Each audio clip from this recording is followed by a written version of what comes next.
time to tantalize your earbuds with creative makers and shakers. It's Creative Living, the podcast with Jane Klaus. Welcome to Creative Living, where we help you live better creatively. I'm Jane Klaus, and as always, I'm so happy you are here today. Now, if you know me at all, you know I've been upcycling since before it was cool, since before it was a thing. I love to take something old and make it new again. It's like that rip it apart and remake it mentality. That is my kind of creativity. And if you're into sewing or thrifting, or you just love a good sustainable fashion moment, you are in the right place today, my friends. And here's the thing. When you sew, you start to realize just how much fabric is out there. I mean, if you sew, you know about the growing fabric stash you have. And if you sew, you'll love a fabric store. But think about those bins of remnants and think about the yards and yards of fabric left over from fashion production. Have you ever wondered what happens to it all? Well, I have. Most of it doesn't get used. In fact, according to the Pulse of the Fashion Industry Report by the Global Fashion Agenda, yes, I am throwing out some stats here. The fashion industry generates about 92 million tons of textile waste every year. And that is enough to fill one garbage truck every second heading straight to the landfills. But what if we could stop some of that waste, stop it from hitting the landfills? And that is where Deadstock fabric comes in today. I am joined by someone who has made it her mission to rescue fabric from fashion's cutting room floor and get it into the hands of designers and sewists and upcycle enthusiasts just like us. Sarah Torres is the founder of sewbysew.com, and she's not just selling fabric, she's saving it. Since 2021, she's helped divert over 600 pounds of textile waste from landfills, connecting small businesses and hobby sewists with unique and high quality materials. I am one of them, and let me tell you, I was so intrigued by her business that I had to order a few mystery bundles for myself. And let's just say I am a huge fan. So please welcome to the show, Sarah Torres. Hi, Sarah. Hi, hello. Sarah, you are so fabulous. I've been hounding you for months to talk to you about your business because I think it is so cool what you are doing. You are selling Deadstock fabric. So let's just start with the basics for everybody. Tell us what exactly Deadstock fabric is and why it's important for sustainability. Yeah, so Deadstock fabric, this is surplus fabric from the fashion industry. So there's three main reasons why it can exist: overproduction, over ordering. So let's say a brand designer orders 1,000 yards of fabric, they only use 700. And then they're sitting at 300 yards. Another reason could be through quality control. And that is going to be like maybe the fabric, the print didn't dye the way that they wanted it to, or the print could have been like different colors that were in the inkjet at the time, didn't show up. Of course, with fashion being so quick and fast, you have all these end of season and trends that are just done. So then once a brand's finished, like, what are we going to do with this fabric? It just sits, it just sits there. Yeah. And you think about fast fashion. I talk a lot about fast fashion versus slow fashion. And I try to get and inform people about the slow fashion movement. So you are actually using the fabric from fast fashion and giving it to those who are in that slow fashion movement. Exactly.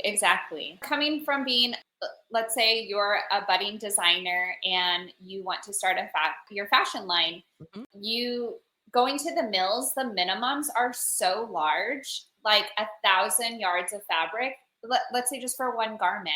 Yeah. Like, how are you going to do that? So Deadstock is a great opportunity for budding designers and hobby sewists and brands to utilize these unwanted fabrics. So let's talk about finding this Deadstock fabric. How do you source it? And then talk about the journey the fabric makes from being manufactured and then getting to your store. Yeah. So I source through suppliers that specialize in Deadstock. They are called jobbers. This is an old Garmento term. So where, a brand would be finished with their fabrics before going to the trash, or even some brands incinerate these fabrics, some want to make some money back on it, and they will sell it almost in a way of like storage wars. So it's almost storage wars. So where these manufacturers will open up their warehouses and be like, this is all the fabric we don't want anymore. People will come in and place bids, and then they resell it. So I source from them. Wow. So you are in California. Do you solely stay there and that's where you're sourcing it? Or is it sort of all over and you make the trip and say, I'll take what you have? So I am based in Los Angeles. I have not made a trip to anywhere else but here as far as in terms of buying fabric. But like you can find Deadstock in Chicago, especially in New York. So places where there are doing manufacturing. Los Angeles is definitely the hub because we are the apparel manufacturers, like the largest in the United States. How did you get into Deadstock fabric? Have you always been into sustainability? Have you always been into fabric? What was that aha moment? You're like, Deadstock fabric. Yeah, so I have always loved sewing. I would say like probably my first introduction to Deadstock was when I was a little girl. This is in the 90s. I grew up in the Pacific Northwest, and my mom loved to sew. I loved digging through fabrics in her sewing room. And she always encouraged my creativity and would have me be a part of the design process of whatever outfit she was going to be making for me. So we would go to this large warehouse, and it was fabric by the pound, and she would literally throw me on top of a pile of fabric and be like, go find fabric for your outfit. You know what we're going to be making. And I would say that was probably like my very first introduction of Deadstock. I've always been like a thrifter, DIY, upcycler, like any way that I can make my clothes different.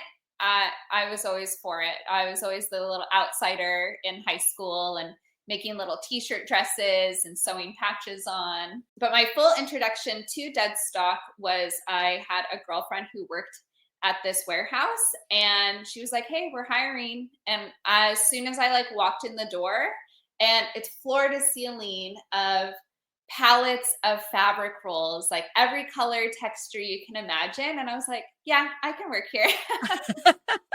Like, this is my dream.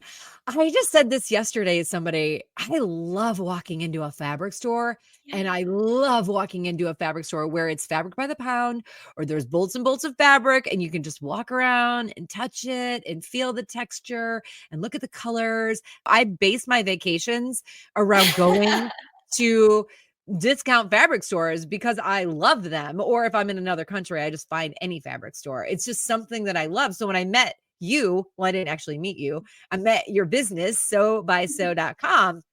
And I was like, this is amazing because you are selling these fabrics that were once loved, but now they can be loved again because they're not out of style. They're really flipping cool.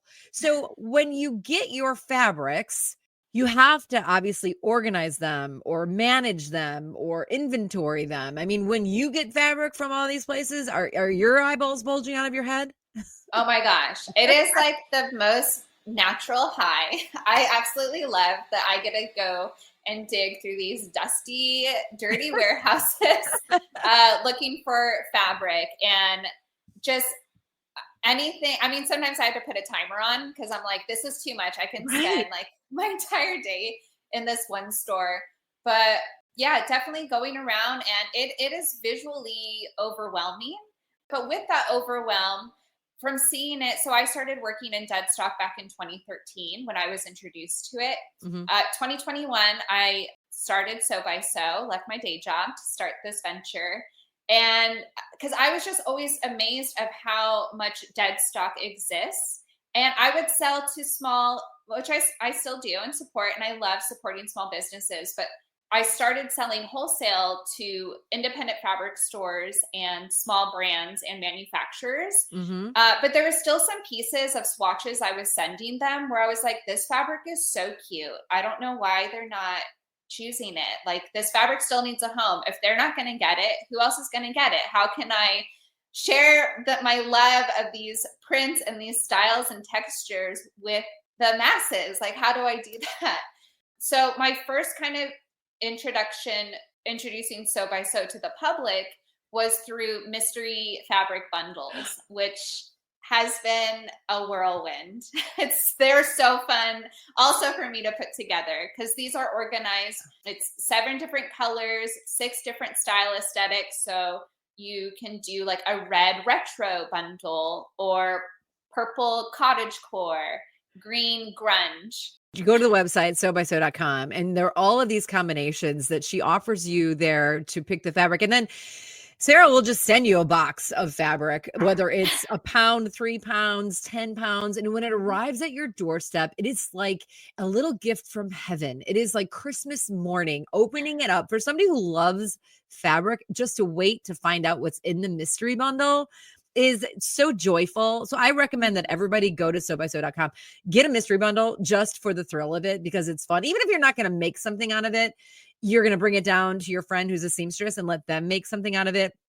This is just a fun way to save fabric and also create something. I was in a fabric store in New York, Sarah, with one of my best friends who is an accountant. She's got multiple degrees and she's the top of her game in the world of finance. And here I am, little Miss Creative. My mind is like Willy Wonka factory, always looking at colors, always wanting to make something. So we go into this fabric store. And I was like, wow, look at all these opportunities to make something. And she said, I don't know what you would do in here. There's nothing in here. I'm like, are you kidding me? You can make anything you can imagine with all the fabric in here, whether it's clothes or home decor or outside or inside, like anything you can think of, you can make it from the fabric that's in here. That is how I feel when I get a mystery bundle from you. I can make anything I want. And it's so much fun to receive the bundle and then decide what we want to make. You said that your business exploded when you started offering mystery bundles. Talk about the moment in 2023. You'd been doing it for a couple years, working like specifically in these little niches of groups like designers and small businesses. But talk about the moment that everything changed on your social media video. Yeah. So I was posting on Instagram, like, okay, this is what I'm doing, little behind the scenes. And I was like, you know what? I haven't tried anything on TikTok yet. Like, what is this? What is this TikTok? And my very first video, for some reason, like the sound is like not on it anymore, but you could read the captions and it's pretty much just saying like, hey, my name's Sarah. I own Sew by Sew. I am on a mission to keep textile waste out of the landfills. Like, this is what I do, as I'm like posing in this giant warehouse just full of all of these fabric rolls. And it just went off. Like, I just posted it like, oh, I did this thing. Yeah. And moments later, getting notifications of the views increasing, comments, people asking, how do I order from you? And I was like, by the pound, because that was the easiest thing. Because I was like, okay, I'm not going to do like a whole catalog of fabrics. Like, let's do it by the pound. I have a background in being a visual merchandiser. So for me, in my mind, for this offer was, okay, it has to be like different categories. Because when you're a merchandiser, you have to think of different characters that you're merchandising in the store. Like, okay, this is our resort girl. Like, she's going to the beach. Okay, she's going to Miami. Okay, this is our grunge moment. She loves her plaid. She loves her florals. So that's how I organize the bundles. So where you can choose from different style aesthetics. And I wanted to choose aesthetics too that it makes it fun for me to put them together. Yeah. So it's not just like, here's a red bundle or here's just like random mystery fabric. Like it makes it fun. You have fun opening them and that surprise, and I have fun putting that surprise together for you. You put all the mystery bundles together by yourself? Currently, yes. So right now, we are a small operations. It's myself and my husband, but we are looking into growing in the future. Well, that's fine. You could grow, but we're all still going to want Sarah to put the mystery bundles together for us, because now we know that it's all you. It's coming from you. I love that you give each category a personality. So what I was drawn to you and what you're doing at sewbysew.com was grunge, was floral, was plaids. Like you named all of these things. And I'm like, I am that girl, or I feel like her today, or I love this. Like I'm a grunge girl. The 90s were my thing. I loved it. Like that was my place. So grunge for me, I'm like, yeah, I'm in. And I love florals now in my older age. So when you have a floral category, I'm like, I always look for the piece of fabric with like the largest flower I could ever imagine and multiple of them. I've not found it yet. Okay. Yeah, with a dark background, and I've not found it yet. Yeah, so the little challenge for you if you find it.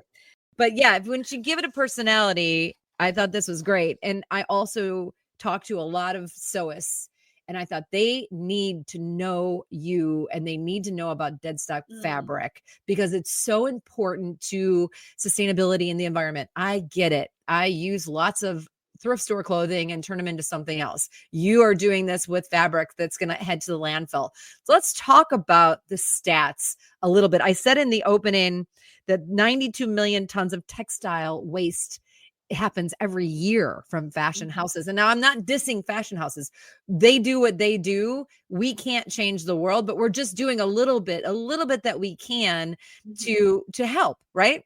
Is that kind of where it comes from you? The little bit that you can do to help is what you're doing. Oh, totally. I mean, for me, again, I thrifter, upcycler, DIYer, and I want to say it was around 2013, 2014, and I was introduced to the Fashion Revolution, which is a nonprofit organization that brings education to the fashion industry at large. And through just like reading more of the content that they put out and just educating myself, that has always been so strong and so close to me, where I'm like, okay, well, how can I continue to branch out this message? Fashion Revolution has a really great motto of asking brands for more transparency and asking who made my clothes and bringing ethical and sustainable fashion to the forefront, because the fashion industry is in the top 3 most polluting industries in the world. So that's a big problem.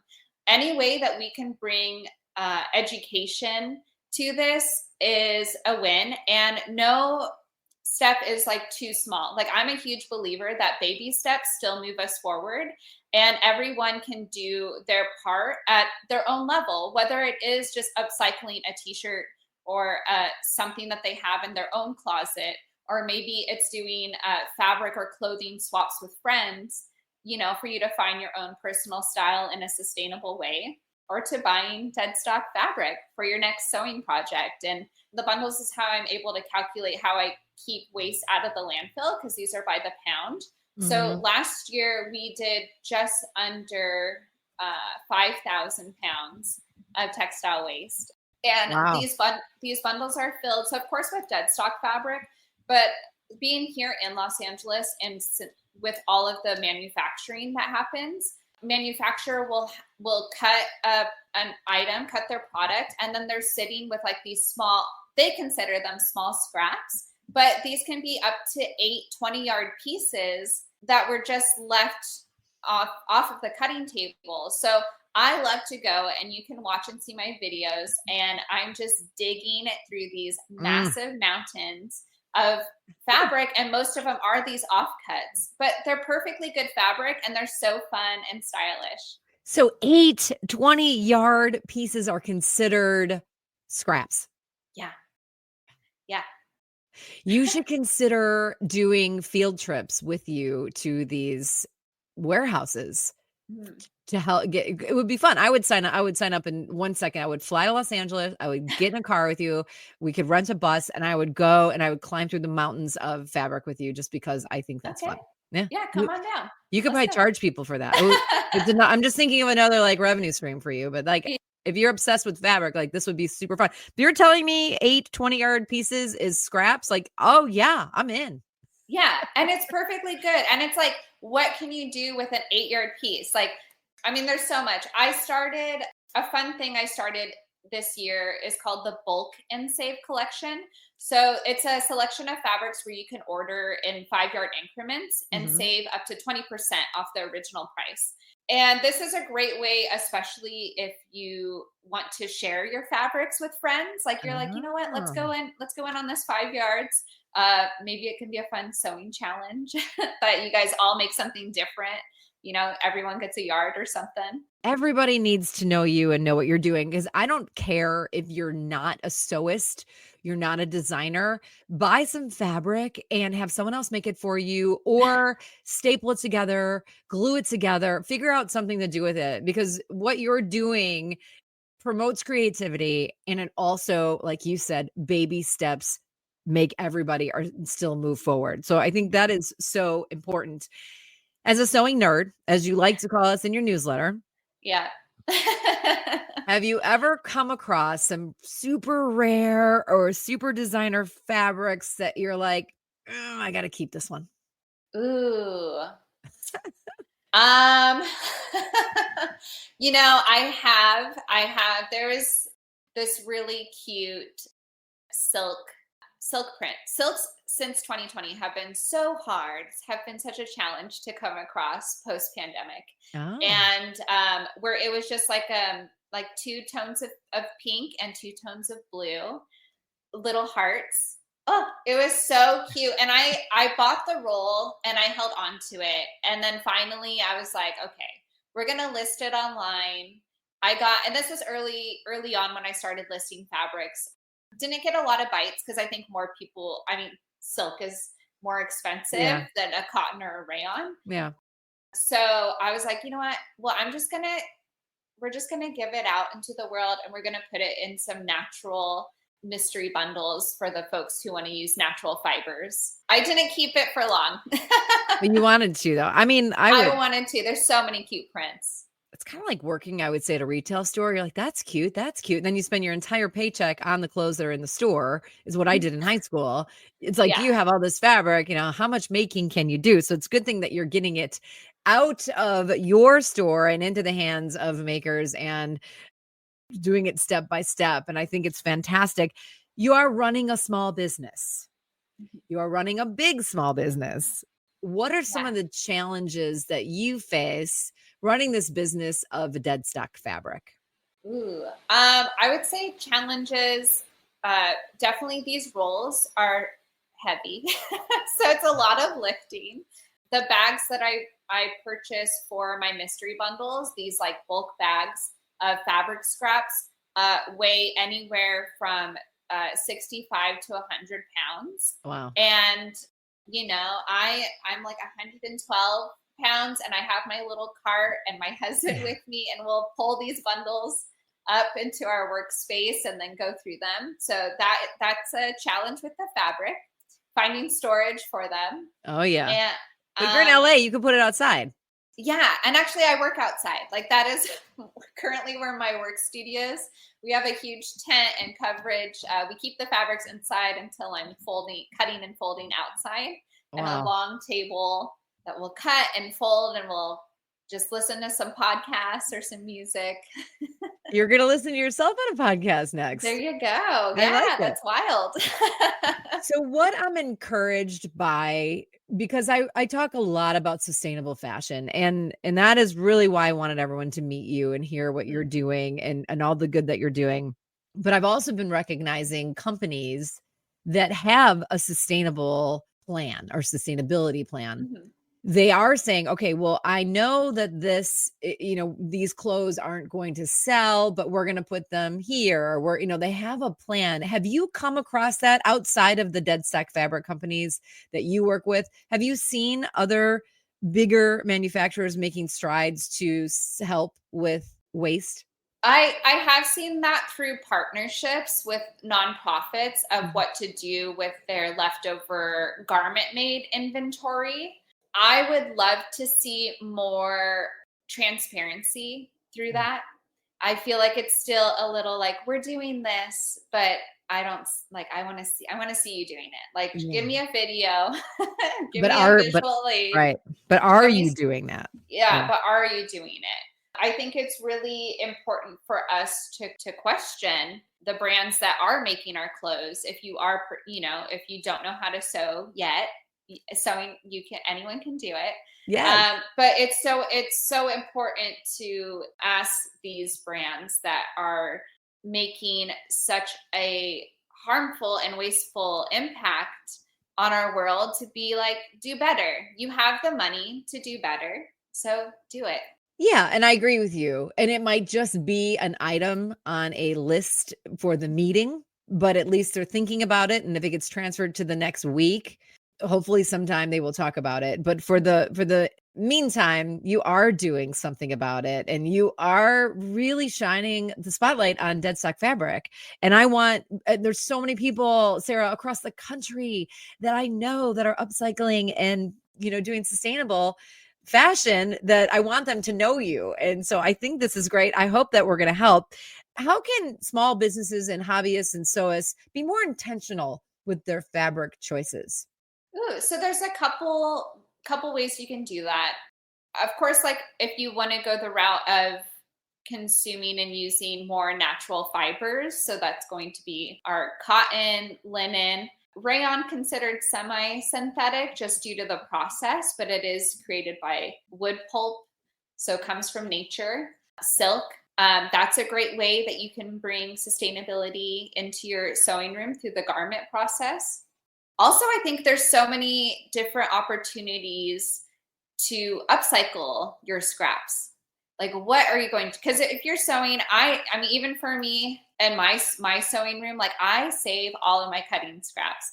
And with my other business, my clothing brand called Camisily Co., I'm working on a zero waste model where it's like, how do we upcycle all of these scraps? So anything that's large enough to like, okay, we can do a scrunchie out of this, or maybe like a little necktie. Smaller scraps, shredding them and using them as stuffing for pet pillows. I just redid all of my organization in my sewing room, and I have a bin full of fabric scraps. And they could be really small little squares, or they could be, sort of odd shaped pieces, but I don't throw them away, because when I'm making something else, I'm like, well, I think I can use this piece for that. And a lot of times you can make a crazy quilt or a patchwork cover or something where you're using these pieces together to create anything. But that is, again, where taking a moment of quiet and letting the creativity come to you on how you're going to use those fabric scraps. I always say, save your scraps. Yeah, totally. Natural fibers, super important, sometimes hard to work with, but I agree with you. That's a way to be intentional on your fabric shopping or your fabric purchases, because we know that polyester takes a long time to decompose if it's in a landfill. We know that more natural fibers are going to decompose quicker if they end up in a landfill or incinerator.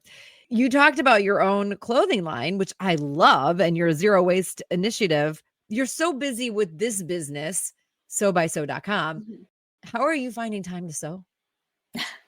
So I have not sewed in a long time, in a minute. Now I have, with my clothing brand, I started that back in 2018, and I started that out of my living room, dining room, and just like cutting and sewing and starting my own production, till eventually I was able to find a small batch manufacturer here in LA where I can do limited edition runs of sustainable loungewear. Cool. Yeah. So now I no longer am sewing. I go and I visit my mother-daughter duo, Rosa and Elizabeth, who cut and sew everything for me. Oh, but I get to still be around sewing machines. I understand, because if you have multiple things that you want to sew and be put together, you need help. You can't do it all yourself, because it takes time. But at the same time, you still have that urge to sit at the sewing machine and bind two pieces of fabric together, because it just gives them a new life and it turns them into something different. I ask everybody this because the show is called Creative Living. What does creativity mean to you? Ooh. Creativity means to me a way of self-expression. And no idea that you have is a dumb idea. Just do it. I think being creative, it is an outlet to support mental health. I know that if I am in a funk and I just need to I haven't done anything with my hands. I need to go. And lately I've been like painting fabric. So I'm like, I need to go and just get that creative juice out. Yeah, get in flow. What would you say to somebody to inspire them to start sewing? I always say it's a couple of straight stitches and a little bit of math. Just give me an hour and I promise you will feel better afterwards. What do you say? Ooh, someone to start. Yeah. If you can sew a straight line, you can do anything. Sewing is really great it definitely teaches you patience for yourself. And I think you can extend that out into the world as well. But it's a process, and give yourself that grace when you are trying anything new. But with sewing, if you can sew a straight stitch, you got this. You got this. I did this media tour and across the country, and I was on morning shows across the country with the sewing machine. Oh, And yes, I was inspiring people. It was either back to school or it was home decor or whatever the topic was. I would have a table full of things that I sewed. And I was telling the host what people should do for this time of year. And I had a sewing machine with me. My most favorite part of that entire tour across the country was making the host sew. A lot of them said, "Oh, my grandma had one," or my mom used to sew," or "I used to do this in high school." And they got on, guys, girls, everybody, they got on their machine. "No, I can't do it." Like, "Yeah, you can." And they did it. They go, "Wow, this is so fun." And the joy on their face to just watch somebody who was in their uncomfortable zone become comfortable was such a win for me to do that. And so again, when we go back to why should you try? Why not? Yeah. Oh, totally. I mean, I had your story reminds me back when I was, it's like my late teens. And this is before like guys had skinny jeans. Like guys had to sew their own or like have their own pants tailored to make skinny jeans or buy women's jeans. But I had too many guy friends ask me to alter their jeans. And at the time I had 2 sewing machines because I had mine and then an extra one that my mom gave me. Right. And I'd be like, "Okay, well, listen, you want your pants sewn? I'm going to teach you how to sew." And I would do like little lessons with these like tough punk rock guys. And they did it. They did it. Yeah. So if these guys can do it, anyone can do it. Listen, I taught my radio partner how to take in his shirts. He's like, "I'm getting charged $10 to take in the sides of my shirt." I go, "Well, here's a sewing machine. Let me show you how to do it." Nice. And now it's been years. So he does his pants and his shirts. And I don't think he tells anybody he does it because he's like embarrassed, but he does it and he loves it because he'll call me on the side. Yeah. By the way, he says, "Are you at a fabric store?" He calls me. And then he says, "Okay, wait, I'm doing this again. I forgot how to thread the needle." But once he gets that, he's good to go. So awesome. Let me ask you this. I'm so excited for you. I'm so excited for the growth of this company and this movement towards sustainable fashion and what you're doing with Deadstock fabric. I wanted everybody to make sure we knew exactly what it was. What is next for Sew by Sew? What is on the horizon? Any projects, expansions? What are you doing? Ooh, so lately, especially with the big closure of Joann's. Mm-hmm. All right. Oh, are you going to get all their fabric? No. I'll leave that for everyone who's going to miss them so much within the rural communities who needs Joann's. So sad to see this giant go on so many levels. I am just like feeling for their workforce, but with the news of them, closing down all of their stores across the nation, I've just been thinking like, okay, well, what can the future of fabric shopping look like? Mm-hmm. What do we need? I did a post sharing small fabric stores from across the country where I was able to get a growing list, which I have linked in my bio. Because it was like when the news dropped that the first 500 first 500, I could just feel like, okay, everyone's going to be in panic mode. How can I create a resource to show people like, no, there are still fabric stores and you need to shop from them and you can find them here. So with that, what can the future of fabric shopping look like? A lot of people commenting, "Oh, well, I won't be able to feel the fabric." Walking into a fabric store, as you know and shared, is such a special experience. And even if you were just going in for some thread, you're still going to touch the fabric and you're all going to miss that But some ways that I see fabric shopping changing for the future is, what if it can bring community together within the means of like a swatch party? So maybe Mm, it's a friend orders a 20-pound bundle of mystery fabric, or you guys go in on stuff. And what if there are like swatches available that you can feel of fabrics that are listed online? What if you did a pop-up fabric sure. store? Like, what if you could buy fabric like you buy apples and oranges at the farmer's market? You have a little pop-up there, and that way it makes it more special and also more sustainable. These fabrics are coming from Deadstock, whereas not being mass produced, with is what Joann's was doing, having mills make thousands of yards of fabric to fill all of their stores. And now we're sitting on, we're going to be sitting on like their dead stock to upcycle. But how can we use what's already available and help reduce waste and bring community together? So I'm so excited to see what is next The for future. fabric shopping. Mm-hmm. I think that's great. You could have it at the summer farmers market. You could just buy the big, huge mystery bundle and cut it into sizes, or just have the large sizes and then cut it right there. Mm-hmm. And then you're selling these fabrics. You can make that into your own business. I think that's a great idea. Totally. Yeah. I think it's a great idea. It'd be a great opportunity, even too, for like, if it was like a stay-at-home parent, of like, okay, well, I'm just selling this. Yeah. I just do my pop-ups every Saturday. Get out in the world, in the community.